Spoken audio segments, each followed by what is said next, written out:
ntajya ahinduka, ntajya ahinduka, ntajya yibagirwa, kuko ejo yarari na n'ubu niko ari, ntajya ahinduka. Mpagaze ku karubanda mvuza impanda mbabwira ko Yesu ejo yarari nta bugingo n'ubu niko ari. Reka mbabwire ibitangaza byinshi yakoze, yasuye Lazaro ubwo yamaraga iminsi ine yapfuye, arategeka abantu bose batangara bamusingiza bati shimwa nyamushimwa wowe ukora ibitangaza byananiranye, uwakoraga kira gihe na bugingo n'ubu aracyakora, umwami wanjye Yesu. Haleluya.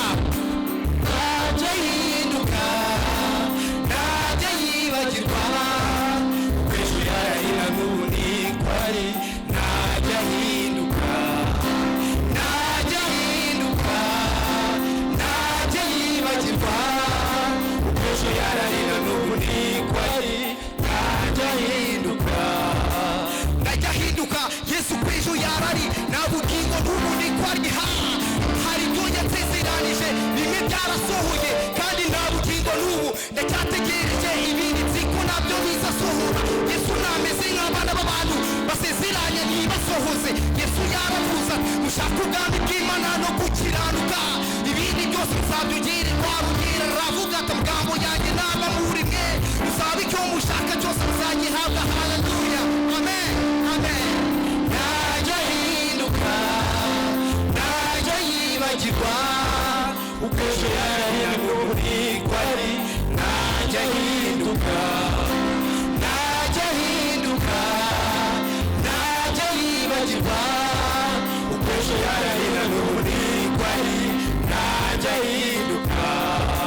Umunsi umwe Yesu yarari kumwe n'abigishwa bari 12 bahura n'umuntu wavukanye ubumuga batabona, baramubaza ati mwami ese n'uyu wavukanye ubumuga akoze icyaha? Yesu arabasubiza nta n'umwe wigeze ukora icyaha, ahubwo ni ukugira ngo imirimo y'Uwiteka igaragarire muri we. Wibuke igihe yabanye na Sadurake, Meshake n'Abedenego mu tanura y'umuriro, bavamo ari bazima, bituma umwami Nebukadineza ahimbaza umwami Imana. Nawe icyo usabwa ni ukuguma mu ugatekereza ibyo Yesu yakuvuzeho kugeza asohora.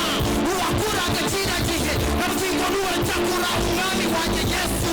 Himbaza umwami wanjye Yesu. Haleluya. Ntajya ahinduka, ntajya yibagirwa, kuko ejo yarari na n'ubu niko ari, ntajya ahinduka, ntajya ahinduka, ntajya yibagirwa, kuko ejo yarari na n'ubu niko ari, ntajya ahinduka.